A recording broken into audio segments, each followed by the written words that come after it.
पेढे बनवण्यासाठी सर्वात आधी आपण एका खोलगट पॅनमध्ये 1 वाटी बेसन घेऊयात. त्याचसोबत आपल्याला 1 वाटी मैदा घ्यायचा आहे. जर मैदा वापरायचा नसेल तर मैद्याऐवजी बेसन घेऊ शकता, म्हणजे 2 वाटी फक्त बेसन वापरू शकता. मिठाईवाल्यांसारखे सिल्की स्मूथ टेक्स्चर असणारे पेढे बनवतोय, त्यासाठी मी इथे मैदा वापरलाय. आता बेसन आणि मैदा मंद ते मध्यम आचेवरती 2 ते 3 मिनिटे भाजून घेऊयात. मैदा आणि बेसन सुरुवातीला आपल्याला कोरडंच भाजून घ्यायचं आहे. 2 ते 3 मिनिटे बेसन आणि मैदा भाजून घेतल्यानंतर आपण यामध्ये 1 वाटी तूप घेऊयात. तूप हलकं गरम करून फक्त वितळवून घेतलंय आणि मग ॲड केलं. तुपाऐवजी डालड्याचा सुद्धा वापर करू शकता, पण तुपामुळे पेढ्याला छान टेस्ट येईल. ती टेस्ट डालडा वापरल्यामुळे येणार नाही. तुपामध्ये पीठ छान मिक्स करून घेऊयात. आता आपल्याला मैदा आणि बेसन तुपामध्ये भाजून घ्यायचं आहे. पीठ भाजताना आपल्याला गॅसची फ्लेम मंदच ठेवायची आहे. मंद आचेवरती आपल्याला हे पीठ हलक्या तपकिरी रंगात भाजून घ्यायचं आहे. हाय फ्लेमवर अजिबात पीठ भाजायचं नाहीये. यामुळे पिठाचा रंग लवकर बदलेल, पण पेढा खाताना कच्चा लागेल. जसजसं हे पीठ भाजत जाईल तसतसं याचा रंग चेंज होत जाईल. तर आपण हे पीठ मंद आचेवरती हलक्या तपकिरी रंगात भाजून घेतलंय. ह्यापेक्षा अजून जास्त भाजायचं नाहीये, कारण गॅस बंद केल्यावर सुद्धा स्वतःच्याच गरमीने ह्या पिठाचा रंग अजून गडद होणार आहे. ह्या स्टेजला गॅस बंद करायचा आणि गॅस बंद केल्यानंतर ह्यामध्ये आपल्याला 4 चमचे दूध ॲड करायचं आहे. आपला जो पोहे खायचा चमचा असतो त्या चमच्याने 4 चमचे एवढं दूध घ्यायचं आहे. ह्यामुळे हे भाजलेलं पीठ छान दाणेदार होऊन पिठाचे दाणे सॉफ्ट मऊसूद होतात. इथे एक गोष्ट लक्षात घ्या, गॅस बंद केल्यावरतीच आपल्याला ह्यामध्ये दूध ॲड करायचं आहे. हे बघा, मिक्स केल्यानंतर बघू शकता पीठ किती छान दाणेदार आणि मऊसूद झालंय. अगदी जसा मावा असतो तसं हे पीठ तयार झालंय. आता मी हा पॅन गॅसवरून उतरवून प्लॅटफॉर्मवरती घेतलाय. आपल्याला हे मिश्रण थोडं कोमट करून घ्यायचं आहे. मिश्रण कोमट होईपर्यंत आपण मिक्सर जारमध्ये 1 वाटी साखर घेऊयात. साखर आपल्याला दळून पावडर बनवून घ्यायची आहे. विकतच्या पिठी साखरेपेक्षा आपण जी घरी पिठी साखर बनवतो ती फ्रेश असते. त्यामुळे कुठच्याही पदार्थामध्ये अशी घरीच पिठी साखर बनवून घ्यायची. आपलं बेसनचं मिश्रण सुद्धा कोमट झालंय. पूर्णपणे हे थंड करायचं नाहीये. थोडंसं हे मिश्रण गरम असायला पाहिजे. ह्यामध्ये आता अर्धा चमचा वेलची पावडर ॲड करूयात. आपण 1 वाटी साखर दळून घेतली आहे, ती संपूर्ण पिठी साखर ह्यामध्ये ॲड करायची. बरोबर 1.5 वाटी एवढी पिठी साखर आहे ही. आता हे सगळं छान एकजीव करूयात. तुम्ही जर इथेपर्यंत रेसिपी बघताय तर तुम्हाला एक विनंती आहे की व्हिडिओला एक लाईक जरूर करा. हाताने पिठी साखर बेसनच्या मिश्रणामध्ये व्यवस्थित मिक्स करून घ्यायची आहे. सर्व साहित्य मिक्स केल्यानंतर ह्याचे आता आपण पेढे बनवून घेऊयात. तुम्हाला जेवढे लहान मोठे पेढे बनवायचे असतील तेवढं मिश्रण घेऊन गोळा बनवून पेढ्यासारखा फ्लॅट करून घ्यायचा. किंवा मिठाईवाले पेढ्याचा साचा वापरतात, तसा साचा असेल तर तो सुद्धा वापरू शकता. मी यावरती बदामाचं काप लावून घेते. तुम्ही हे प्लेन सुद्धा ठेवू शकता. सगळे पेढे आपण असेच बनवून घेऊयात. आहे की नाही पेढा बनवण्याची एकदम सोपी पद्धत. मावा वापरायचा नाहीये की साखरेचा पाक सुद्धा करायचा नाहीये. एकदम सोपी पद्धत वापरून झटपट आणि फ्रेश पेढे आपण घरीच बनवून घेतलेत.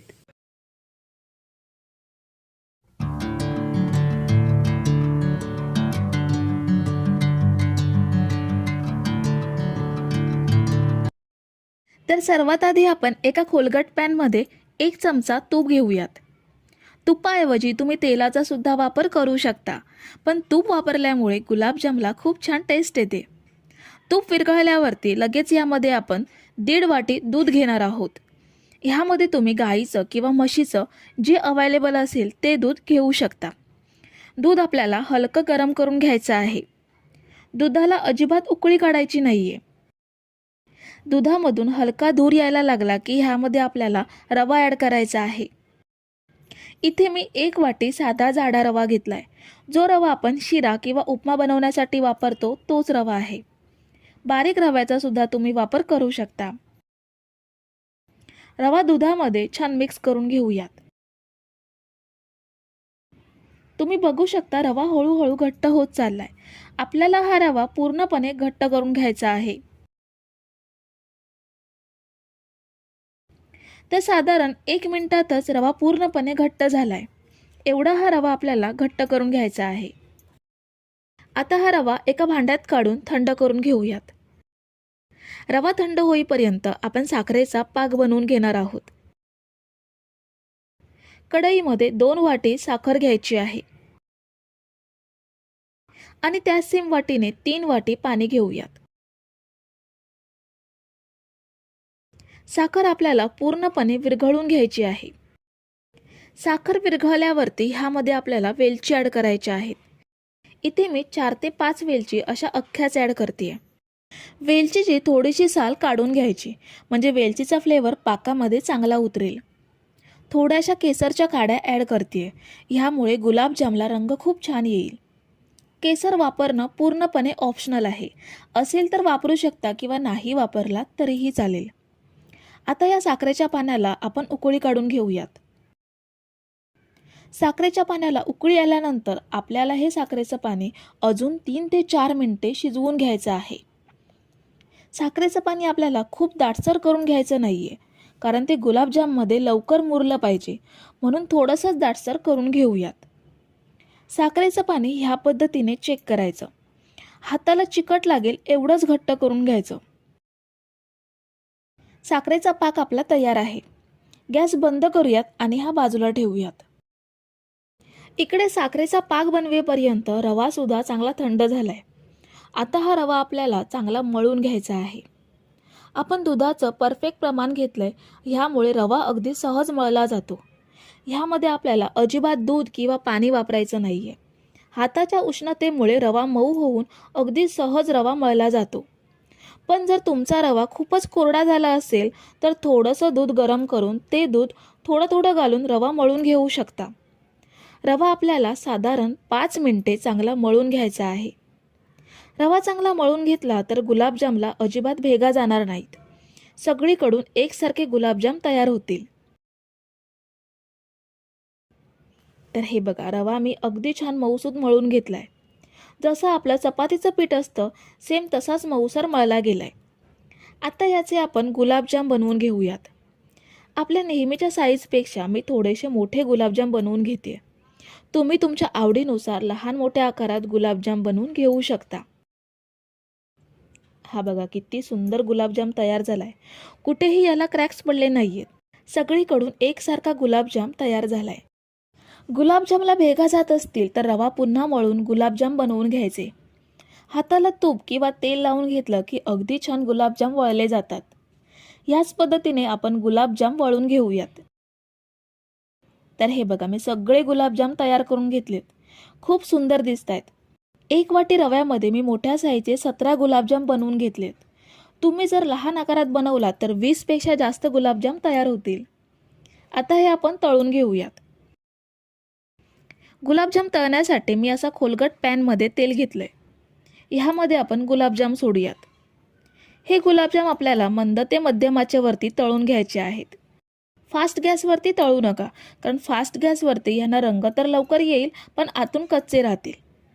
गुलाबजाम तळण्यासाठी आपल्याला हे कमी तेलामध्येच तळायचे आहेत. ह्या पद्धतीने वरून तेल सोडत अरतून परतून सगळीकडून एकसारख्या रंगात तळून घेऊयात. तुम्ही जर इथेपर्यंत रेसिपी बघताय तर तुम्हाला एक विनंती आहे की व्हिडिओला एक लाईक जरूर करा. आता गुलाबजामला रंग छान सोनेरी आलाय, पण अजून आपल्याला हे थोडेसे गडद रंगाचे तळून घ्यायचे आहेत, कारण पाकात टाकल्यावरती ह्यांचा रंग फिक्का होतो. म्हणून अजून थोडेसे गडद तपकिरी रंगात तळून घेऊयात. तर हे बघा, मी इथे थोडासा गॅस वाढवून ही पहिली बॅच गडद रंगात तळून घेतली आहे. आता हे तेल नितळून काढून घेऊयात आणि शिल्लक गुलाबजामसुद्धा मंद ते मध्यम आचेवरती गडद तपकिरी रंगात तळून घेऊयात. हे तळलेले गरम गरम गुलाबजाम आपल्याला पाकात टाकायचे आहेत. गुलाबजाम पाकात टाकताना पाक हलका गरम असला पाहिजे.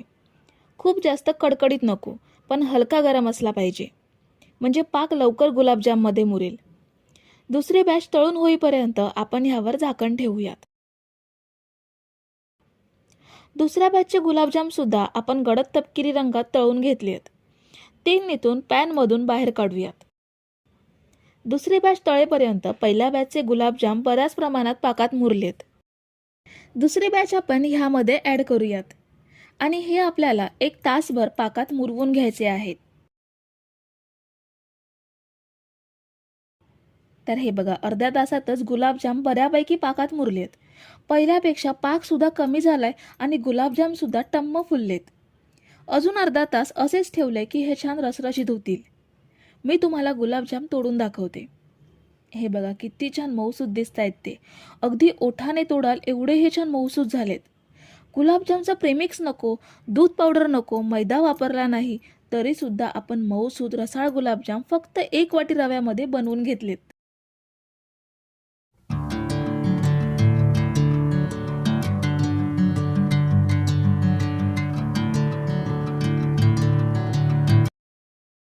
सर्वात आधी मी इथे असा खोलगट पॅन गॅसवरती ठेवलाय.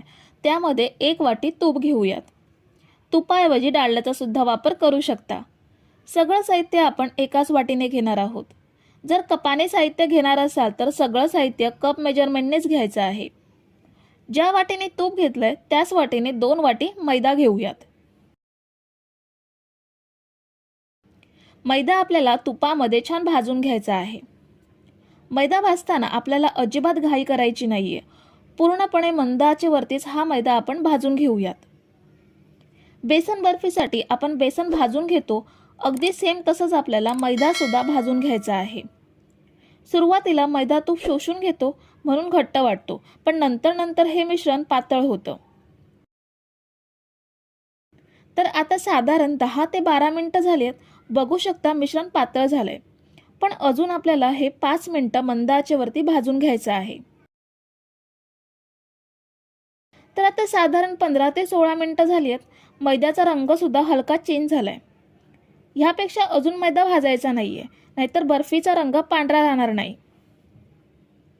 तर आता गॅस बंद करूयात आणि हे मिश्रण एका भांड्यात काढून घेऊयात. मिश्रण दुसऱ्या भांड्यात काढून घेणं गरजेचं आहे, कारण पॅनमध्येच राहिलं तर मिश्रणाचा रंग अजून गडद होऊ शकतो. तर आपण हे मिश्रण भांड्यात काढून घेतलंय. आता हे थंड करून घेऊयात. जसजसं हे मिश्रण थंड होत जातं तसं हे मिश्रण थोडं घट्ट होतं. अजून हे थोडं गरम आहे. हे कोमट होईपर्यंत आपण साखर मिक्सरला बारीक करून घेऊयात. मिक्सरच्या भांड्यात 1.5 वाटी साखर घेऊयात आणि ही साखर छान बारीक दळून घेऊयात. ही बघा, आपण साखर बारीक दळून घेतली. छान पावडर तयार झाली आहे. साखर मिक्सरला बारीक करेपर्यंत आपलं मिश्रण पण कोमट झालंय. आता यामध्ये अर्धा चमचा वेलची पावडर ॲड करूयात आणि बनवलेली पिठी साखर ॲड करूयात. पिठी साखर सगळी एकत्र मिसळली तर चांगली मिक्स होणार नाही, म्हणून थोडी थोडी मिसळूयात. अर्धी पिठी साखर आपण छान मिसळून घेतली आहे. आता शिल्लक पिठी साखर सुद्धा मिसळून घेऊयात. आधी हे मिश्रण घट्ट वाटतं, पण पिठी साखर वितळली की नंतर हे मिश्रण सैल होतं. पिठी साखर छान मिक्स करून घेतली आहे. आता हे आपण सेट करून घेऊयात. मी इथे जो सोनपापडीचा डबा असतो तो घेतलाय. तुमच्याकडे चौकोनी केक टीन असेल तर तो सुद्धा घेऊ शकता किंवा प्लेटमध्ये सुद्धा सेट करू शकता. मी इथे बटर पेपर घेते. ह्याऐवजी डब्याला तूप सुद्धा लावून घेऊ शकता. आता हे मिश्रण डब्यामध्ये ओतूयात. चमच्याने सेट करून घेऊयात. प्लेन तळाच्या वाटीने सुद्धा हे सेट करू शकता. आता हा डबा अर्धा तास फ्रीजमध्ये ठेवूयात. फ्रीजमध्ये न ठेवता सुद्धा हे घट्ट होतं, पण रूम टेम्परेचरवर घट्ट व्हायला 2 ते 2.5 तास लागतील आणि फ्रीजमध्ये हे अर्ध्या तासात घट्ट होतं. तर फ्रीजमध्ये मी हे अर्धा तास ठेवलेलं चांगलं घट्ट झालंय. अजिबात हाताला चिकटत नाहीये. आता हे डब्यातून बाहेर काढून घेऊयात आणि याचे छान पीसेस करून घेऊयात. तुम्ही जर इथेपर्यंत रेसिपी बघताय तर तुम्हाला एक विनंती आहे की व्हिडिओला एक लाईक जरूर करा. आपल्याला केव्हाही गोड खायचं मन झालं तर ही मैदा बर्फी तयार करू शकता. जास्त मेहनत नाहीये की जास्त सामान सुद्धा नकोय.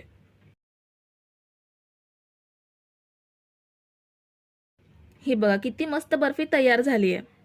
बाकीच्या वड्या पण आपण अशाच पाडून घेऊयात.